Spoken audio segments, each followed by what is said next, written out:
The last part is a panel discussion. The topic of this discussion is what are the initiatives presently driving the solar market ahead.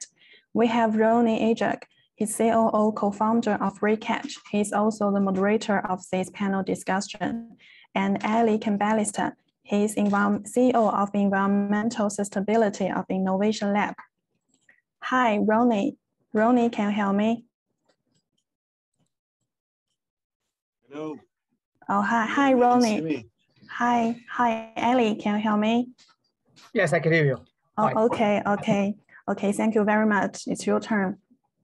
Okay, so thank you very much for inviting me to moderate this panel. It's a great honor. My name is Ronny Izhak. I'm the CEO and the founder of an Israeli startup company called Recatch. In Recatch, we're doing big data analysis using artificial intelligence tools for PV plants. And the idea is to understand better the revenue stream of your PV plants and the O&M regime of the PV plants. Mr. Cymbalista, please, it's a great honor to have you here in the panel. Please introduce yourself a bit. Okay, hello Ronny and hello everybody else. Very exciting to be here today. My name is Cymbalista. I'm the CEO of ESIL, Environmental Sustainability Innovation Lab. Prior to talking a bit about ESIL itself, a few words about myself. Previously, before starting this current position, I used to work for the Government Utilities Authority. In one of my main roles there as business development was to help the government-owned companies to encourage them to act with innovative thinking and doing collaboration with different startups through a government decision that I passed and in other calls that I helped them to create their and start their innovation activities. So I've been working with between the companies and the corporates and startups for over a decade already, and that's where I come from. So you have a long and extensive experience in the business, in the energy business. Yes. So if I'll give you a few words about ESL itself. So ESL is it's a corporate that was formed by three different partners. It's a partnership of three giants. Bazan Group is the complex of a petrochemical complex of Israel, huge refinery. EDF Renewables, which you're probably more familiar with, which we'll talk about later, and Johnson Matthey. Johnson Matthey is a UK-based chemical group with lots of technologies to reduce emissions. Their main product is the converter catalyst for vehicles. 1/3 of the vehicles in the world have their converter. And these three together, they joined forces with establishing ESIL to seek and invest in Israeli startups in the fields of energy, solar, and renewables, and environmental friendly technologies. We've been working together for the past 2.5 years. So far, we've invested in 5 different startups in different fields of from carbon capture through microgrid optimization software, and in the terms of solar, we have a very interesting autonomous robot for cleaning solar panels. A very interesting startup that started working just a few months ago. All in all, the way we work with these startups is that the partners on top are very, very hands-on with these startups. Any startup that joins ESIL gets a point of contact within one of these giants that leads them through the technological development going along the program within ESIL, which is, by the way, also supported by the IIA. So the IIA, Israel Innovation Authority, is also part of this program. They give some of the funds to these startups in order to reduce the risk that we as as a partnership, a private company takes when we invest in these very early stage startups. So that's what the SIL does. So as a matter of fact, you were a bunch of corporates that gather in the shape of acceleration or this kind of program, and you try to help startup in the field, if I understand you correctly. Can you maybe elaborate some more about the impact of a startup in participating in this kind of acceleration program, and maybe a few words if you can describe the acceleration program. What is the impact of me as a startup in the renewable business that work very fast and need customers and need fast prototyping to work with ESIL and to work with corporates which, you know, work slowly and work with a different motivation and different daily process, unlike startups. So this is more or less the question. Okay, so that's a great question. So we provide the startups that join us with a few things. One of them is funds, obviously, like any other investor, but that's not the main thing that we provide, and it's not the most interesting and important one. Although it's always good for a startup to have more money.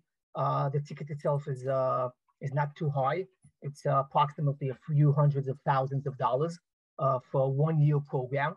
So we set a program with the startup, a work plan, very, very focused on the technological development, meaning the startup, when it comes to ESIL, it will be in the areas of TRL 2 or 3, and we will help him to bring it within 1 year to TRL 5 or 6. That's like a general statement. How do we do so? So first of all, as I said, we bring in some money. We help them build a very specific work plan that defines where exactly are the challenges with developing the technology. We bring them experts within the corporates that we work from. There's an expert from Bazan or EDF Renewables or Johnson Matthey, an expert that's relevant for the specific technological development. For instance, if we take this new autonomous robot for cleaning panels, so we have an expert from EDF Renewables with them on daily basis, helping them, mostly providing them with data from real data from their solar fields regarding the amount of dust being created on the panels, the sizes, number of rows, etc., all the data they need in order to build the algorithmic and any other kind of development needed for progressing with their R&D program. And within one year, we will check out to see if they've been standing with their milestones, and assuming they did, so we'll take them on to the next stage as well. Alongside with that, me as the CEO of ESIL, I'm very focused on bringing in additional financial investors, as opposed to ourselves, which I see as strategic investors. And I see this as a combination, which is a very could be very attractive for these startups when they join ESIL, because then day one when they join us, they could already see a roadmap, both with funds, with strategic partners, which some of them could become their first, besides being a pilot area, they could also be their first client. I forgot, of course, to mention that after helping them develop this, for instance, this robot, we will give them some space within one of EDF Renewables solar plants to do physical real tests and a pilot test within their solar plant here in Israel. So I think it's pretty obvious what are the benefits for the startup. Maybe you could add yourself as being part of a company that does some kind of these type of pilots with even EDF Renewables themselves. Maybe someday. Thank you for the offering. So So if I conclude what the impact that you just described, so you provide the first investment, I mean the money that the startup needs. You provide experts from the corporate that can help the startup evolving the product and pinpoint the startup where is the real pain point of the corporate.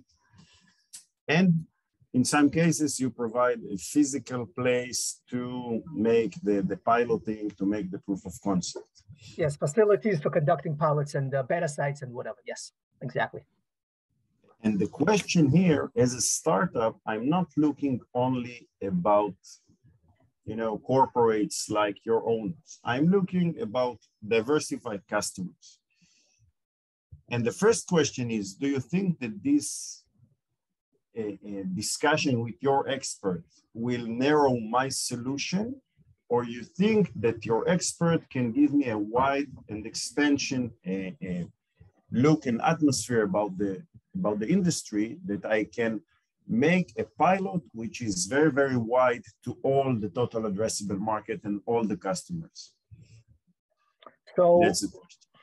It's a good question. I think it's not, the answer is not is not obvious, and it's not clear. It depends on the technology.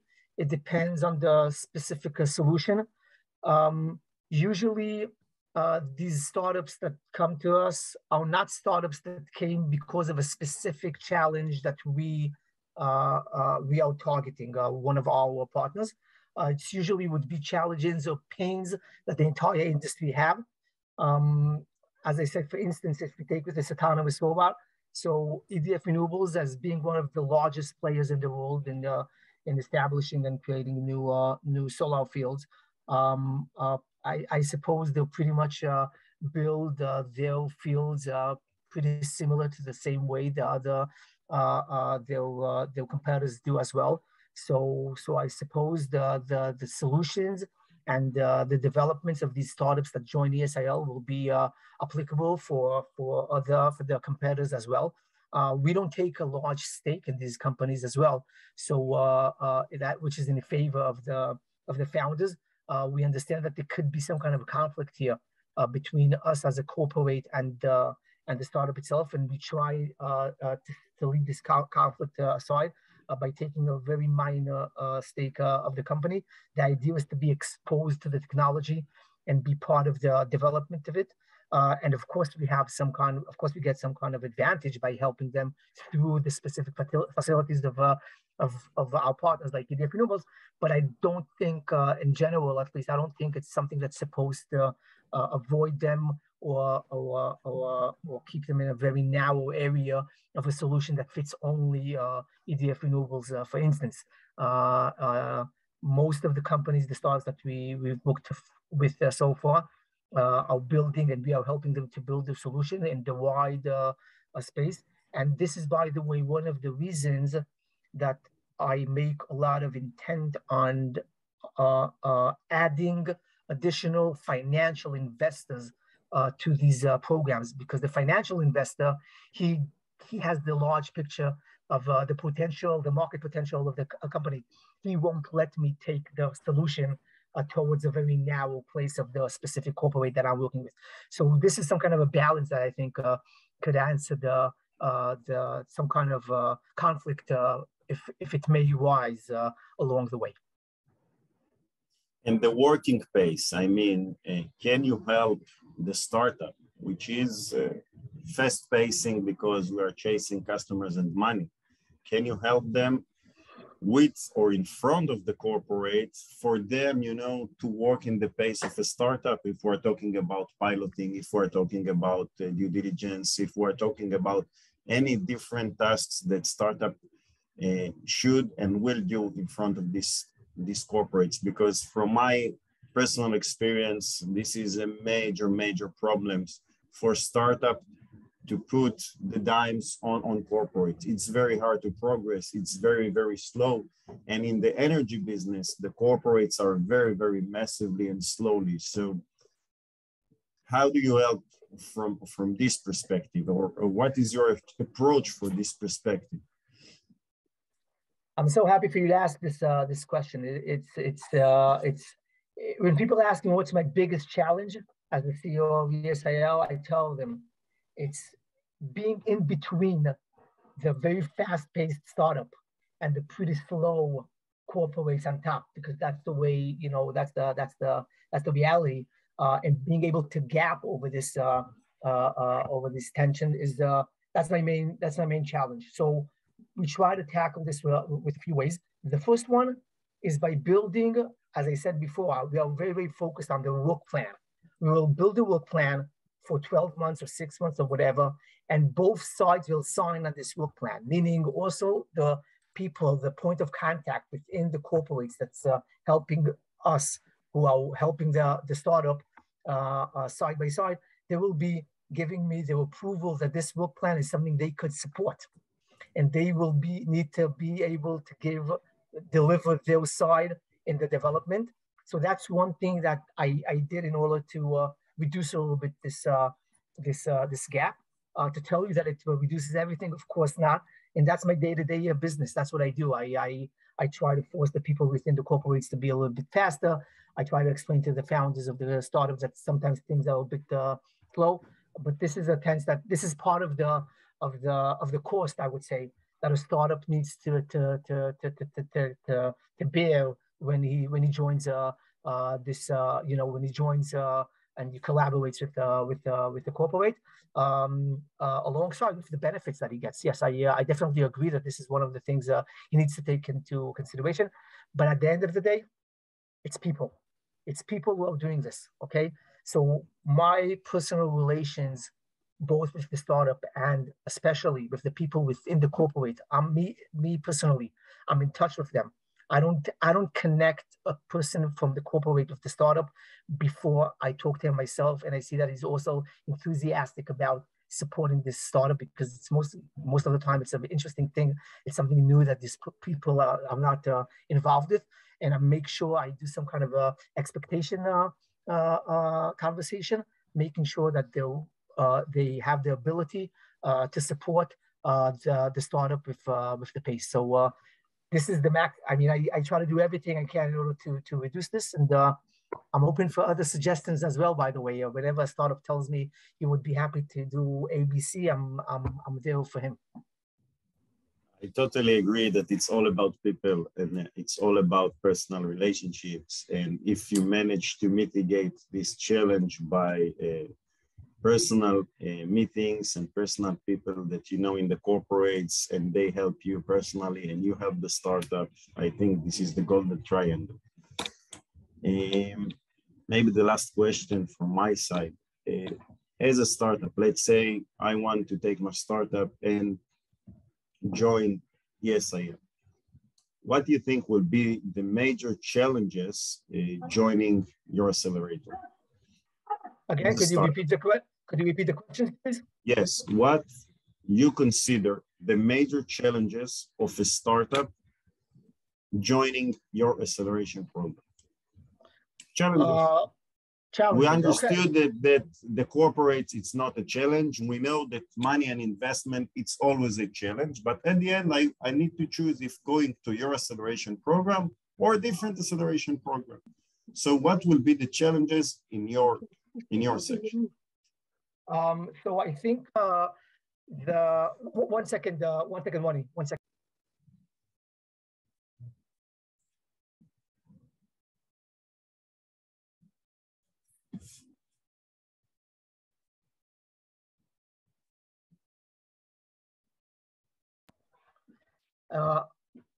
I'm sorry. Everything is okay. Yeah. Everything Good. Is fine. I had some kind of a disturbed here by someone. Everything's fine. So the main I think the main challenges, or the main I would say maybe disadvantages of joining our program could be the fact that the startup depends here on he depends on other factors as well. It's not only depends on himself. The first one is the IIA, okay? The Innovation Authority of Israel, and their pace is also different. I don't know if it's a question of pace, but the program itself You probably know what I'm talking about. It takes time to fill all the application forms, and there's a lot of bureaucracy that's involved in this process until they get the money.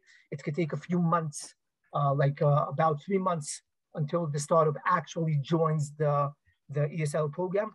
And for some of them, it could be not relevant, or they're not willing to pay in this time. So I would say that's probably the main problem or challenge that a startup needs to take into consideration.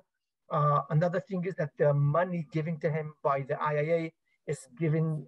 It's not all given on day one.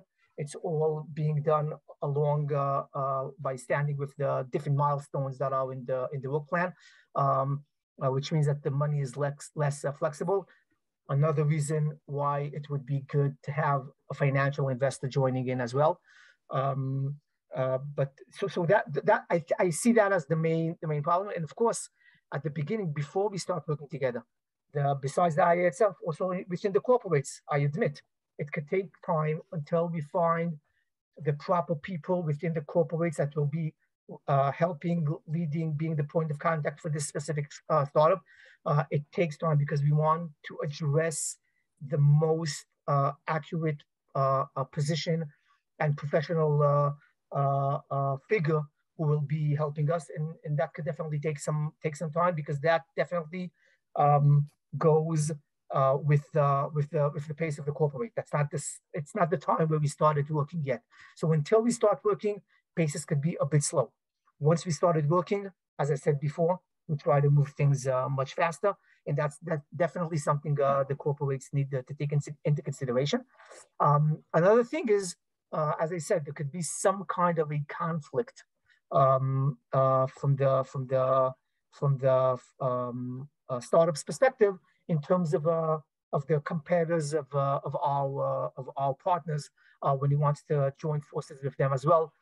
You could definitely have them as clients, but conducting with them or let's say going into a very similar program like ours with somebody who's a competitor of ours, that might be a problem, and we might have something to say about it. But that means that he will be going for a different program, which will have the same challenges there as well. So he needs to choose between the different programs. So that's in general, I think, the challenges, at least the way I see it. And the last question from my side. Let's say I participated in your acceleration program. I got the money from the IIA, and everything was working great. I was, doing my milestone, and everything was great. And it seems like I'm the next huge startup.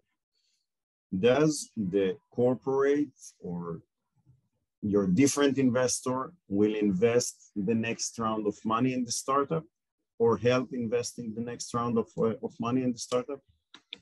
Okay, so yes, definitely. It's a very good question. The investments we do in ESIL, we have the right to invest follow-up investments as well. We did not allocate money like VCs for follow-up investments. It's something we have to decide on a case-to-case basis. Sometimes, like we just had now with one of our carbon capture companies that raised his next round. So some of the partners on top decided they'll skip participating in this next round, and not because they don't believe in the startup, but because of the mechanism of investment that they have in the corporate itself. They didn't have the right mechanism to do it. On the other hand, one of the other corporates, the partners, because he does have the right mechanism to do it, so he decided to take this opportunity, and he's taking the entire stake of all three partners of ESIL, and he will be joining this investment round. So the answer in general is yes, we are able to participate in additional rounds, but no, we don't necessarily do it automatically. It's something that we have to test on a case-to-case basis. Great, thank you. If anyone have questions, from the audience? Someone, he can maybe write in the chat and I will ask Eli, or maybe someone can can open the camera of the audience, of the one who want to ask. Now it's the time. And in the meantime, if Eli, if you have a question to me as the one that represent the startups here, be my guest. So yeah, maybe you could share a little bit of your experience with dealing with big corporates from your personal perspective. How did it go? What were the main challenges, the problems that you had in Raycatch when you had, assuming you conducted such kind of a pilot with a big corporate? So out of my, let's say, 12 or 13 years experience with innovation and startup in the energy segment, working with corporates, with EDF and others, I can share with you that in the energy section, you need to understand from the beginning that you work with corporates, with their pace. You need to conclude it in your workforce. You need to understand it in your Gantt, in your work plans, and you need to take the time, because the energy segment it's an old segment. It's a very late legger segment, and coming with innovation to this segment takes time. It takes time for the people in the corporate to digest, and as a matter of fact, you can't do anything. You just need to understand, this is the reality, this is my playground, and I need to take my time. So that's a tough reality. It's a tough reality as well to establish and invest in a startup in the renewable and in the energy segment. But if you do it correctly, and if you explain the investor that this is your playground and this is the time to market, and these are the players and these are the competitors, and as well that the customers are large corporate, that the sales cycle will take long, as long as you don't have a dissonance between what you see and what the investors see, it's able to approach and it's able to make startup in this segment. And it's not easy. We're not in the software business. We're in a real business. It's not easy, but it's possible. I see here a question from the audience. Kfir want to know, is the future is going to be houses with storage? I don't know if it's a question for you, but if we can answer it, maybe visionary. Well, I do know. Visionary, I think that the future will be storage with many shapes of storage. You know, electrical vehicle, it's kind of a storage. Domestic storage, it's kind of a storage. Utility scale storage, it's kind of a storage. So I think storage will be anywhere because it will be the replacement of the distribution elements. So this is my view for Phil. Eli, if you want to add something, please. Yes, I could add that that from my perspective, if I follow the regulation, at least here in Israel, if in the past the regulation required, or the tenders for developing the new solar fields were based on only building a solar a plant, and the requirements were only for the amount of installed capacity. The last tenders and regulation requires also to add storage abilities as well. This is in the industrial plants. And I suppose that as technology will develop, and I could see that the technology is developed as well in this field, so it will be the same also in the houses space as well, that it won't take a long time until the regulation will also support houses that are having both panels, PV panels installed capacity, and storage alongside with it. I think that's something that has to do with the technological development, and And yes, to answer the question, I have no doubt that storage within houses will be out there in different types of forms of storage. And you think the storage will be a chemical storage, or you think we will see a different technologies?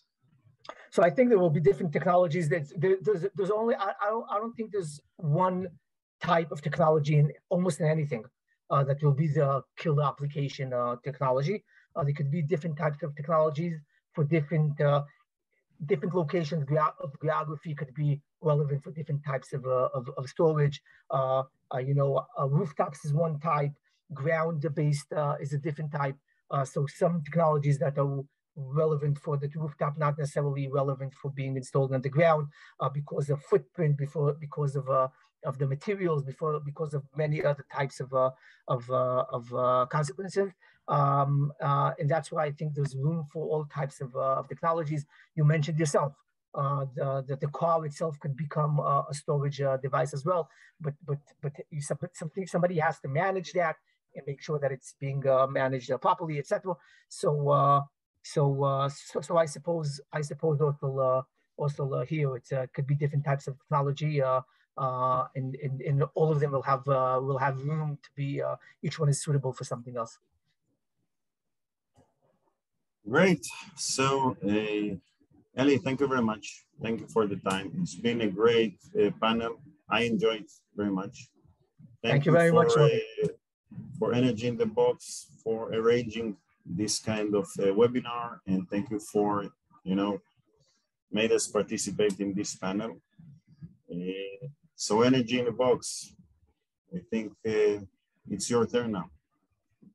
Thank you. Thank you, Ronny. Have a nice day, everyone. Have a great day. Carol? Okay, thank you. Thank you, Ronny. Thank you, Ellie. Thank you for the presentation. It's perfect. Okay, that's over our today's webinar. Thank you so much, everyone, for your active participation and for sharing information and experience and enrich our knowledge. We believe that it was an engaging and informative event for all of you. Let's join hands together for the better future of renewable energy world. Thank you once again. Goodbye.